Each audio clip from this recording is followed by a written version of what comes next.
All right. Hello, welcome back. My name is Noel Gregory once again. My group is working on the tutoring portal for the Computer Science Learning Center. So we've made a lot of progress this week, or the past 2 weeks.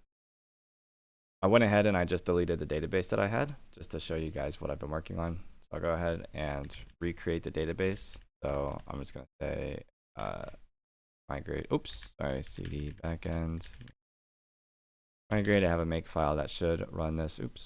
Poetry shell. Sorry, I spawned a new environment. So make migrate. There we go. So we're running that. So we just built the database essentially with everything that I need on the app. And then I go ahead and look at the database. So I have a visualizer here. We can see that under professor, it's empty. Under user, it's empty. Under maybe courses, if I go here, we'll see that it's empty. So what I can do is show you a script that I wrote. So the registrar's office gave me this sort of CSV file, and it's really malformed, but whatever. And the whole point of this is to load in the semester data into the database so that we can have accurate information on the portal. So let's say a student wants to submit a ticket, create a ticket. They're only going to see classes that are available this semester. They can't say, I want them to, put a class that isn't even available. You see CSV lint down here is yelling at me because it's not a good CSV file. I asked about it. I guess it's just it's from some software they use. I don't know. So what I can go ahead and do is, let me double check, make sure that I have the right, I think the command is Python manage.py run script, and this is through an extension called Django extensions. And then the script I think is called, I guess I have it right here, load semester. Okay, load semester. So we get these warnings here. It's fine. That's just stuff with the database that I messed up. Well, not messed up, but that I have temporarily. Okay, cool. So you can see it loaded in all of this stuff successfully, or it says it did at least. Go ahead and see if it actually worked. Open back up the database. I go to my professors.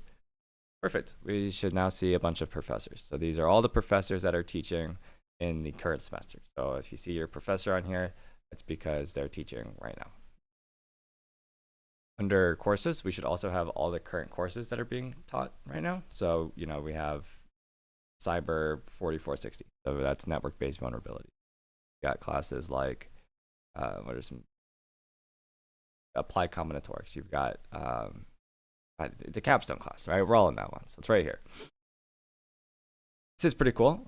Now, if I were to go try to create a ticket, which I'll show you in a second, it will actually work.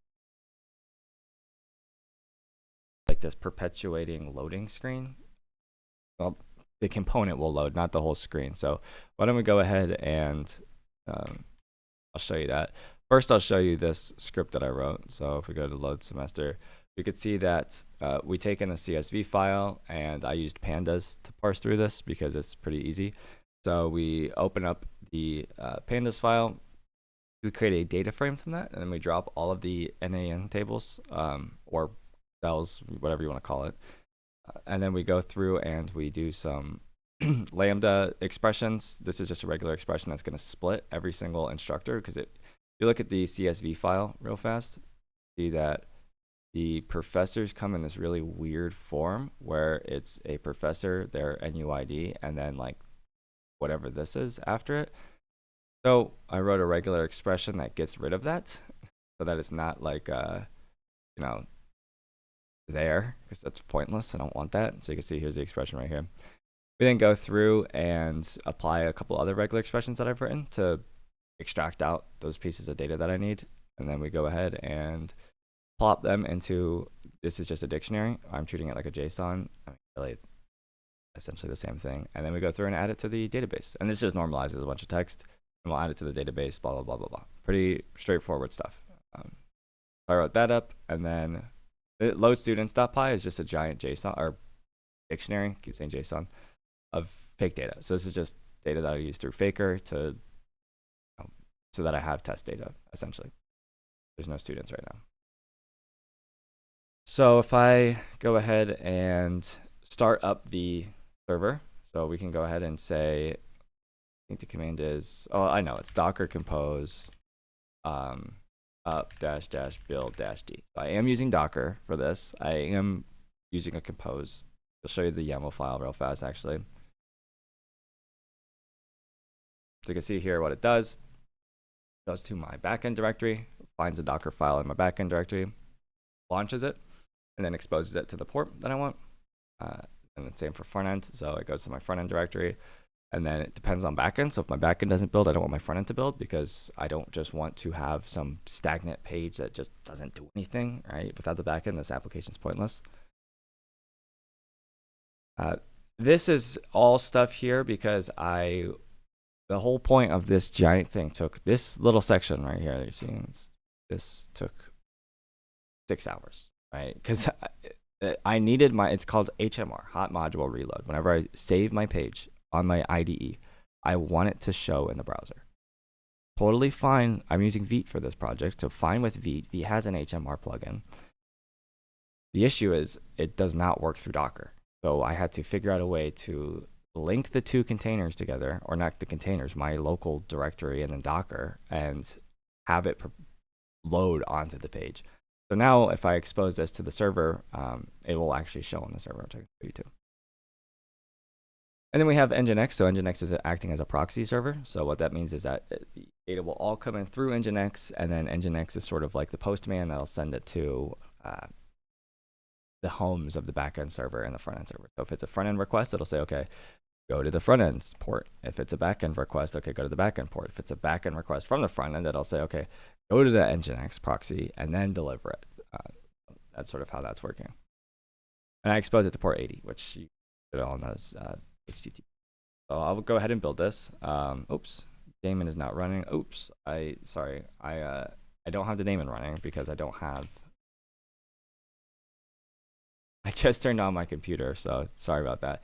I'm opening it up here in a separate window. Okay, so open there. Got it open in WSL. Okay, I hate Windows. I really do. I mean, WSL is the biggest pain in the butt. So let me go ahead and now start this. So now it should work. I have the daemon up and running. So you can see here, it's loading stuff, and it's creating these, starting. And since I passed in the -d flag, it sends it to the background. It's not interactive. I can interact with these if I call exec on them. But now if I go to my web browser, so I'll switch the page here to Chrome. And if I go here, I should be able to say just localhost. That's it, because this is being exposed to port 80. By default, this is just going to go to port 80. So when I press enter, load for a second. It's a SPA application, so do with that as you will. It's going to take like 5 seconds to put in. Initially, the first time before it caches anything. Doesn't usually. Oh, it's like my Chrome is messed up. How long it took Chrome to load that? Oh. Interesting. That was weird. I don't know why it took so long. I feel like that was a Chrome issue, because I can see here none of these requests are really like abnormally large. So anyway, you guys have all seen this before, so I'm not gonna like perseverate on it too much, but I will show the ticket creation. So if I go to my create ticket panel, my name, I don't like this theme. I don't like light mode, so I'm actually gonna go ahead and change it to dark mode. Look at that, boom. I'll make a ticket. My name, I'll just say Nolan Gregory. And then my email, nolangregory@unomaha.edu. Okay, and now here I want to find a professor. So remember, we just loaded all these professors into the database, and when I press it, we could see, wow, these are all the professors that I loaded into the database, and they're actually searchable. So let's say that I want to find Dr. Sai. So we can say Harvey, right there. Look at that. And let's say I need help with the Capstone course. So I can say Capstone project right there, CSCI 4970. My issue, I don't have any issues listed yet, so this is actually not going to let me submit this. I just realized that.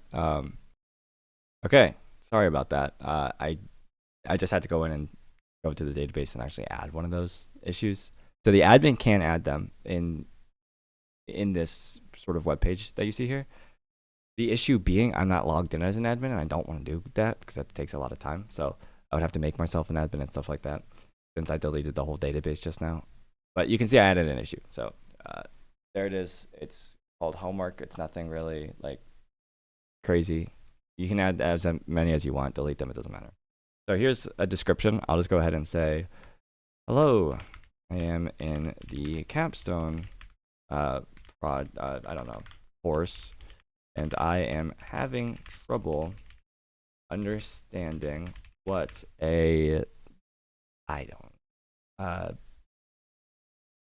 what a unit test is. I don't know. Unit test is. So when I submit a ticket, right now nothing happens. Right? Doesn't do anything. Like last time you saw this, I think it submitted a little toast came up. It doesn't do that now because I changed so much in the back end. It's unbelievable the way that this stuff is being rendered. It will eventually. And instead of actually doing this, it'll actually issue a redirect to 302 to that homepage that you saw earlier. But now, if I'm a tutor, I can go to the tutor dashboard, and you can see if I go to new, so total tickets, oh boy, look at that, there's 1. There was 0 before. When I click new, you'll see there's a ticket from Nolan Gregory saying that they are in the Capstone course and they're having trouble understanding what a unit test is, and that their professor's Harvey, and that's the Capstone course right there. I just realized there's not a space right there, so I'll put one. There's a button here called Edit Status, and when they press this, what's going to happen is a pop-up is going to happen. Look like, if anyone's used Jira before, they know what the Jira pop-up looks like. I think it looks sleek. I think it looks good, so I'm going to sort of try to go off of that when I build it. And you can see it's unclaimed. If I were to go ahead and set this to claimed, it would go into open. And then if I were to set it to closed, it would go to closed. And all of this is being pulled in on a 24-hour period basis for the tutor section. Now, if I were an admin, I'd be able to see something different. I'll show you that in a sec. So total tickets, this is real data. These 1000, but these like little stats under it is just garbage data. I just threw it in there randomly. You can see here that says empty right now. It's a little mouse thing. It's funny, but this won't be empty in the future. Hopefully people come in every 24 hours. This is just going to be a table that shows, and I can show you what that table will look like. So under schedule, we can see the schedule. There's no tutors right now, so I can't select any tutors.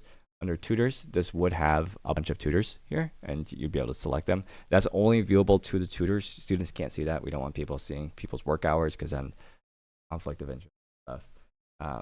Under the profile, we can now edit our profile. So let's say I have a different name that I want to display other than just my standard UNO name. Since this is all linked through the UNO Microsoft accounts, I can do that there. If I want to set different pronouns, if I don't identify with what I have on my email or my account, I can do that. If I want to have a bio, if I want to change the color of my icon, I can do that. Just stuff like that, real simple stuff that people can customize it a little bit, feel more comfortable. Under the admin panel, so if I go back here to, if I say admin /, I think blame is one of them. So yeah, so here's what the table will look like for the tutors. This table takes so much time to build. It's really hard. So, you see this is all fake data. This is all just dummy data. If I go to rows per page, I can edit that. And I just saw that there's a white thing on the bottom. So we're just going to ignore that. That's going to have to be fixed later. You see the title. Sorry, I did that off a whim. So if I go to maybe admin / I think dashboard is another one. So the dashboard will be really similar.